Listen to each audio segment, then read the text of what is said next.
everyone, welcome to part 2 of the Luthier's Lair series detailing the build of the Falcon Series 2 Greta bass for Mr. Franco Di Donato.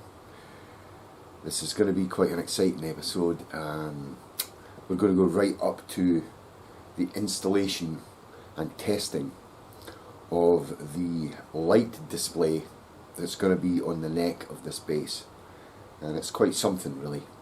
It's the first time I've tried this sort of lighting on a bass neck, and I'm looking forward to it.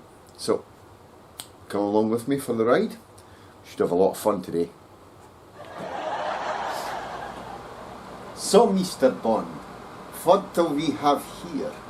Well, what we have here is the Falcon Series 2 Greta bass being sanding sealed. Yes, and what I use for sanding sealer, like I said, shellac. Okay, I did the front and the back, let it dry for about a day.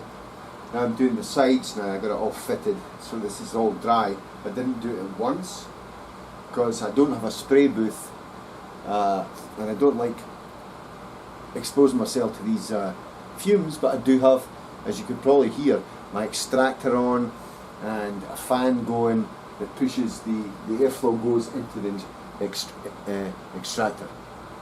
extractor fan. Russian joke. Anyway, so I'm going to slip on the mask and do the edges now. Yes, here's my bloody mask. So once I've done this, I'm going to get the hell out of here, let the fumes go away. Shit. Last time I put this on, there was a spider in it. Anyway, so there we go. And I am your father. Let the games begin. Let the games begin. anyway, enough of that stupidness. Shellac can does not need to be shaken too much. There's no rattle in this, there's no ball bearing in it, so it's fine. I'm sorry if I sound muted in the moment, you know. Anyway, so we're just going to go, I've already done one coat on the edges, and I'm going to do two, second one.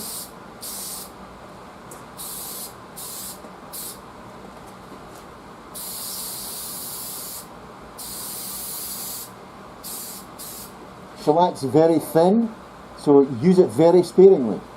Okay?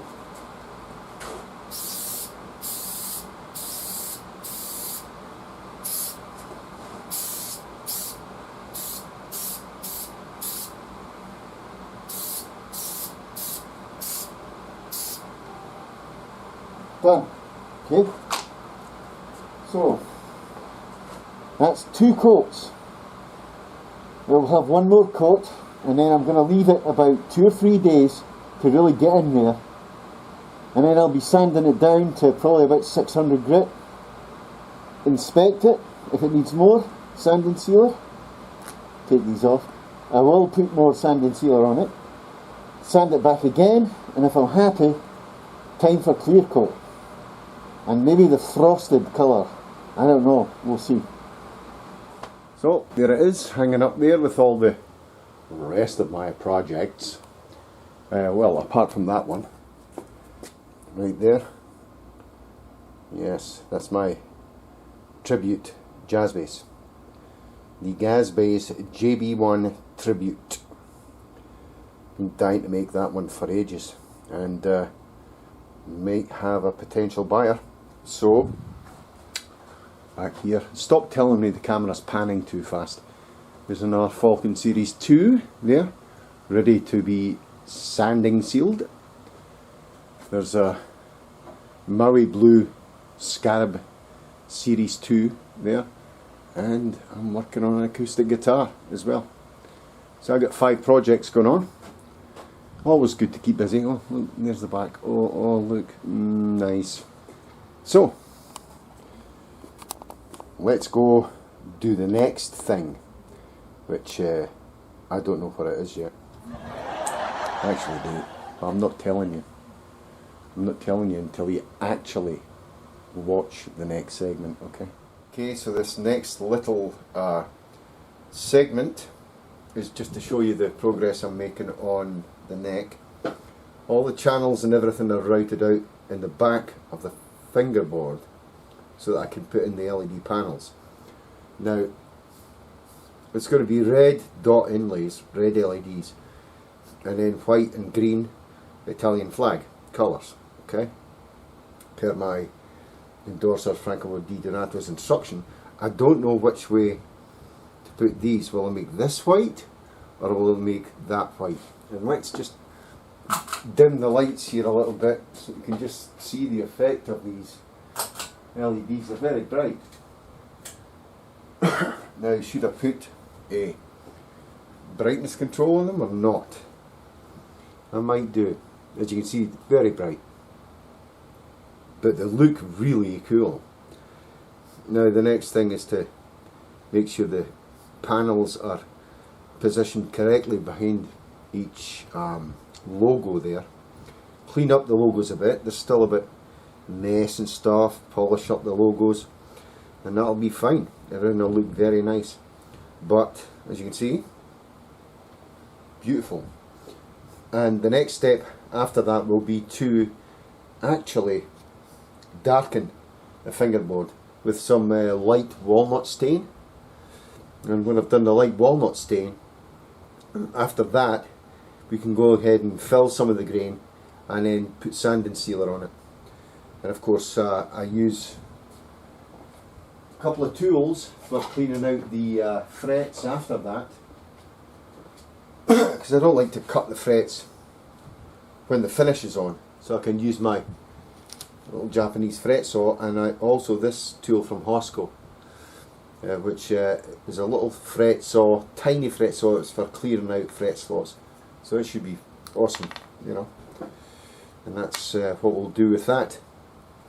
So, looking good so far, right? Brilliant. Yeah, so yeah, I'm going to use a special walnut here. Special walnut. I don't know why it's special. It's lighter than the dark walnut I have, obviously. I just dab a little bit on a lint-free cotton cloth and just go for it. Just wipe that in. Wipe it in. You can see I've already done the bottom part of the fingerboard. The main thing here is to get it really even, so I'm putting really thin coats on to start with. I'm just going to build it up. I have time to make the space. Now, it won't stick to the epoxy, so don't worry about that. It's still going to be transparent, and if it isn't, then you can just wipe around it with a Q-tip, which is called a cotton bud in the UK, where I originate from. And we just smear that stuff on there, and then even it out. Make sure, oh, that was awesome. Can't do that again. Well, I probably could, but I'm not going to. So, make sure all this is sort of kind of filled in on the first pass. I'm going to make 3 passes of this, and I'm going to wait for this to sort of dry quite a bit, actually, maybe about an hour, before I put a second coat on. And this stain is slower drying than usual, so I'm going to wait an hour for that to just absorb into the wood. And there'll still be open pores ready to receive stain. And as you can see, oak takes stain fantastically. It really does. Just wipe that bit of epoxy. Just do that, and it'll still be clear. You're still going to see some beautiful stuff through there. Okay, that's the first pass. And it's going to differ more. It's going to differentiate itself more from the body, so that there's a nice contrast between the fingerboard and the body of the base. Now, what did I sand this to? Well, I sanded the fingerboard to 400 grit. Now remember, what's going to happen is, when we attach the fingerboard to the neck and do the neck carve and everything, before we fret, we're going to put a radius in this fingerboard, and this fingerboard is going to be a 16-inch radius. Now what's going to happen? Yes, you're right, my friends. You're going to see it's going to go through the oak again, and you're going to get differentiation in the colour. This is just to, if you pardon the phrase, impregnate the oak with some stain so that I have a base to work with. No pun intended. And we just do that, and then when I put the radius on it, I'll be able to see the radius correctly. I'll be able to see the lines where it's getting lighter, and then down to a very narrow strip of dark stain in the middle. You understand what I'm saying? That means I'll have the correct radius, and then I just restain it before fretting it, and then you'll leave the stain dry maybe 3 or 4 days, maybe sooner. Then we'll do the sealer on it and stuff, sand that back, and we'll put some protective coating on it, and then we'll be fine after that. It's going to be cool. Awesome. And now a short interlude from our paid sponsor. Do you feel lonely and stuff? Well, get one of these. A leather Gazzbass sticker. It's not a sticker, actually. You can sew it on. You can make a badge, an earring, a brooch, the airplane stuff, or a moustache. Well, that's not really fashionable, is it? Oh my God. But I'm much taller than you. Look, see, I'm nearly hitting the ceiling. Much taller than every one of you. Yes, a Gazzbass leather patch. It's probably best there, isn't it?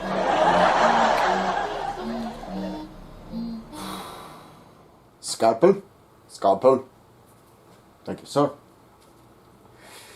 I think this is going to be a difficult bath. Yes. Yeah. Other scalpel. Sorry about that. I'm going to spray paint the inside pocket below the bridge of the Greta base right now. Yeah. I was thinking of making it black, but I'd really like to go with a glittery copper. I really would. Let's see how that works out, shall we? Oh. With the copper banana, and then did the hair, dress right down to there, whatever. This one I can do inside with the extraction on and a mask on. It's just this little section here, it should be okay.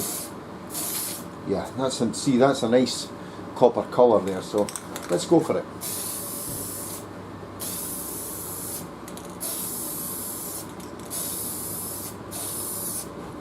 Done. Okay, now we're going to let that flash for like 10 minutes, and then we'll wait a minute, go like that bit, and then we'll strip it bare. Actually we won't, we'll just let it flash for 10 minutes, and then we'll give it another coat. That'll be cool. And then I'll take all the widgery watches off it, all the covering and stuff, so that the paint doesn't get on the body where I don't want the oak to be absolutely ruined. And no, we're good there. Am I hiding that? Yeah, it's cool. And we'll be good. Cool. Oh, I see now. All right. Okay. So that's all like coppery brownie that complements the body. Who would have thought it? Well, ignore this bit. This is just a guide. In fact, go away. I have the neck clamped to the table here, to my workbench, and that's my vise. WD-40 needed. And I've made two guides One's very straight. That's going to be where the headpiece goes. And this one, I made a little router cut that's nicely sort of gouged and scooped that I can sand down later. But what I like to do, because I hand make bases, I like to keep it handmade. I use my Shinto. My Shinto, yes. I use that to just take out the rest of the bend wheel. Now, as long as I've got a straight edge there, and I know I do, because I chiselled that out earlier on, I can just keep ploughing down till I get to sort of this line, which is 0.28 inches. And my fretboard is a quarter of an inch, 0.25 inches. That gives you a nice deep bend well, plus keeps the structural integrity of the maple in the neck so that you can make good bends on the strings. This is a very slight departure from the Bellissimo bass that I made for Franco Di Donato. A very slightly deeper bend well. All you need to do is just do that.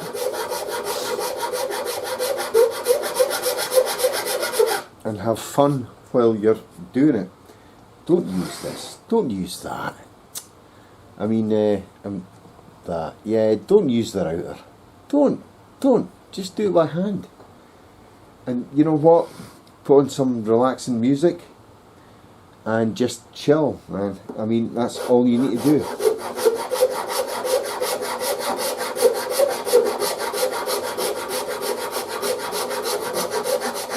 You know, just make sure you're even over the piece.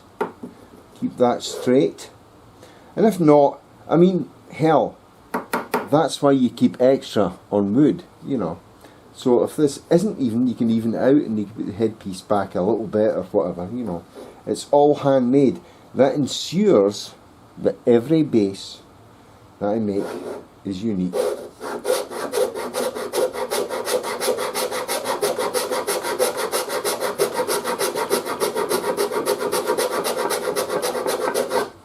See, we're nearly down there already. The Shinto makes short work of any wood carving. Like I said, it's like interbraided bandsaw blades, rough and fine. So you really can't go wrong. You really can't. You can do that really lightly, and you'll still get there while relaxing to some fantastic music. So, anyway, know what I'm saying? So, oh, by the way, you know, every so often check that you're really flat. Unless you want to carve a nice little shape into the bend wheel, which I'm going to do. I'm going to make it sort of dip very slightly and then come back up.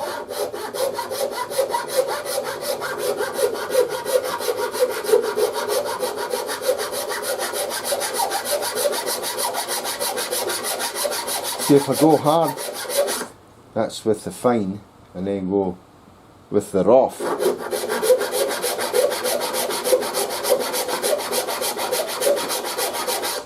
And really dig in a bit. So I'm getting a cleft there, so just go in there and sort that. See how it's dipping down a bit there? That's okay. You know what? That's what sandpaper's for, and sanding blocks and stuff, to tidy all that stuff up. You can even grind that out, or you can take the Shinto and go that way against it. Just clean it up. So this is, I find this the most satisfying way to do a bend wheel on a neck. I know you guys out there at Status Graphite and all these guys are going, "What are you doing? Oh my God!" Don't worry, it's okay, everything's fine. And there's even going to be a little curve here.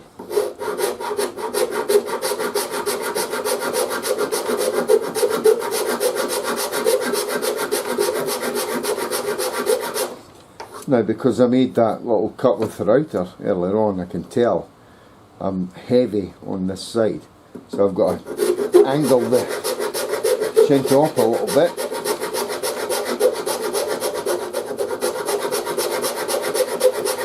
And get even. And you can see by eye whether you're even or not. This is coming in very nicely. And within 10 minutes I'll be done, you know. Instead of setting up a jig for a router and, oh my god, what a pain in the ass that'll be.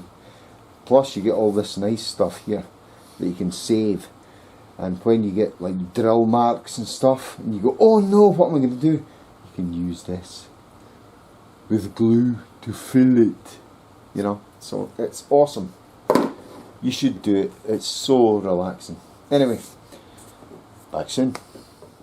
Okay, after screwing around with the electronics at the back of the neck, all the wiring's done, and it just remains for me to connect it up to the battery to see if this is actually working. Okay, ready? Woo! Voila! Voila!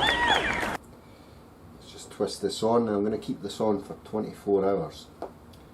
This is what I usually do, just to test, maybe even longer. See how much it's a fresh battery and see how long it lasts. You know, and make sure the lifespan of the LEDs are good as well. So, will give me an idea. But as you can see, looks lovely. Yes, indeed. Green, red, white, Italian flag colours for Franco. There you go. And the LEDs are actually a bit bright. They're at full power right now. I'll be putting in a potentiometer in there in the circuit to regulate the brightness, because they can be a little overpowering, especially in the dark. They're very bright. In fact, let's switch off some lights here. You'll see. Pretty bright. Pretty bright. But very bright. So, fretboard's done. Let these burn in for a while, and then of course after that we'll be gluing the fretboard onto the finger, onto the neck. Wait for that to dry, sculpting the neck. Actually we'll radius the fretboard first and then sculpt the neck, then put the frets in. That's the order I usually like to do things in. Of course when I radius the neck, be careful not to scuff these out too much. They're easily polished back up again, the LEDs. So pretty cool, eh? Awesome. Okay, going handheld now, so sorry about camera rattling and stuff. As you can see, I do have the Italian flag colours there and Franco's logo. It's hard to see because the camera keeps on overexposing. We'll go up to the 3rd, 5th, 7th, 9th, 10, 11, 12th fret, and we have the Greta logo in green. I will darken that green a little bit. It's very bright. But to the eyes it looks okay, but to the camera it looks very bright. That's okay. And then all the way up to the 24th fret there. There's a line there in the fingerboard where I'm going to cut it to make a nice beveled edge. But as you can see, it looks kind of okay. You know, it's kind of okay there. And of course, you have this bird's nest of wires that I'm going to be tidying up. You know, I get 3 positive and 3 negative wires coming out of there into one battery, and a resistor array that's masked off, you can't see, just to regulate the current. You know, it's not voltage regulation with LEDs, it's current regulation that I need. So that's what I did there. So everything looking okay, yeah? Everything looking okay, Spock? Yes, illogical, Captain. That's illogical. You can kind of see it better if I go right into it. Anyway. Cheers all, and hey, that'll do it for this showpiece. And on to the next, right? Or onto the neck, shall we say. Awesome. Okay, so we're ready to put the fretboard on to the neck. I did sand in a 16-inch radius on this fretboard. I think you probably see that there. And I tidied up all the wires behind it, hot glued them in to the cavities I routed, and it sits very flush, which is great news. This rat's tail of cables, I like to leave these leads long here, and of course in the heel of the neck I cut channels to route the wires down so that they go either maybe the spring contact way, or I'm thinking maybe through body with connectors this time. And then I'll put a disclaimer when I ship it saying, if you want to remove the neck, be very careful because you'll break the wires. But we'll see what we can do. I would need 4 spring contacts to do all the LEDs, and that's just too much tension on the neck at the heel, and it could cause, you know, neck tilting and angles like that I just don't want. So the next part is to glue this. Okay, so I inserted the truss rod. The truss rod is now fitted, and I taped it off because I'm going to be spreading glue all over here. Alright, and then once the glue's spread out and it's just starting to tack slightly, I'll pull this painter's tape off, and then we'll clamp the fretboard on to the neck, and we'll let it sit for probably about 24 hours. It should be done. Alright, so that's what we're going to do next. Okay, the glue's just beginning to tack up, so what I do is I tape off, reveals the truss rod, throw that in the bouquet, in the bucket, and what I've got is 2 clamps, just holding clamps right now so that I can straighten the fretboard up with the neck. So here we go. Now, I did make marks to where the nut goes, so all I need to do, is to place that one there and slide that into place. Make sure it's aligned at both sides. It is. And I'll just lift that up, and I will hand clamp that just to make sure it's in place. Around the bottom end, and I'm just straightening this out, making sure it's sort of straight, and I'll clamp that. Now, since that's roughly in place, now we use the big clamps, and instead of you watching me clamp this, I'll be right back after I actually clamp it. Okay, so that's the neck clamped. 1, 2, 3, 4, 5, 6, 7 clamps on there. I'm just going to stick a little position clamp in here. You know, just keep things even. And maybe another one down here. Make sure the pressure's even all over. And let's test, see if the LEDs are still working while the glue's still wet. If they're not, we can take the board off, and yeah, we're okay. It's looking good. You can see the Greta logo there, I can see the first fret logo there, and the LEDs are all working. So we're cool, we can leave that now for 24 hours to cure. The glue to set, and we'll be on to the next after that. Cool. So, a minute. Is that better? Right. Anyway, while I'm waiting for the fretboard to glue to the neck properly and dry, what I'm doing here is I'm working on pieces of the trim Still to cut the bridge trim. That's fine. I usually do that last anyway. What I've done is, you probably saw this earlier, this is gold glitter paint on ABS plastic that I shaped out earlier on.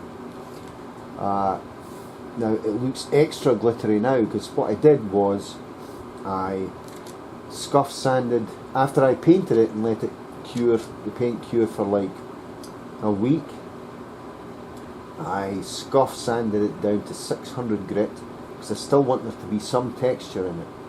And I've just put the first clear coat on it, which is an oil-based polyurethane I'm going to use for this. And it was very dull when just before I sprayed it, but now it's the luster. It is really coming up there. I don't know if you can see that actually. I'll just adjust the angle of the lights there by doing that. But yeah, it's really standing out nicely, and looks a bit tarty, nice. But then again, the base is going to look like a spaceship anyway. So this all lends to the effect of the base.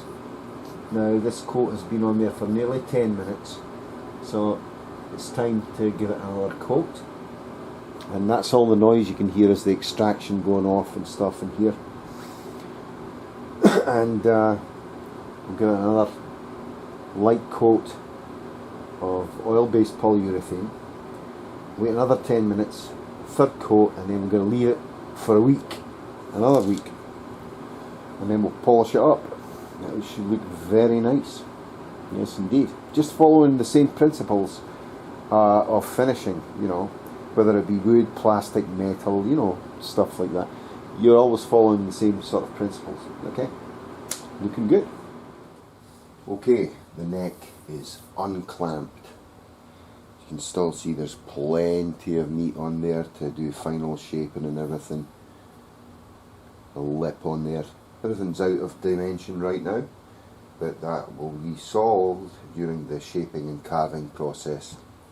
No problems. Looks to be solid. There's no rattle or anything in there. Truss rod is solid in there. It only remains for me to make sure the light arrays in the neck have not been damaged by the pressure put on by the clamps. And they shouldn't be. Let's have a look and see though. So we're working. Everything's working fine. As you can see. Still very bright. We'll get the brightness control on there eventually when the circuitry gets done in the body, but everything's fine, everything's looking good. All that remains now is for me to just shape and carve the neck, and the neck will be ready to go. Of course the finish has to be put on it, and obviously for the front of the neck it's going to be sealed and stained and sealed, I should say. And the back, well, the back's going to get a sort of satiny finish. The maple, the bird's eye maple, so all the bird's eye comes out nicely. Look at that, how pretty that bird's eye is. So yeah, cool. Nicely we progress.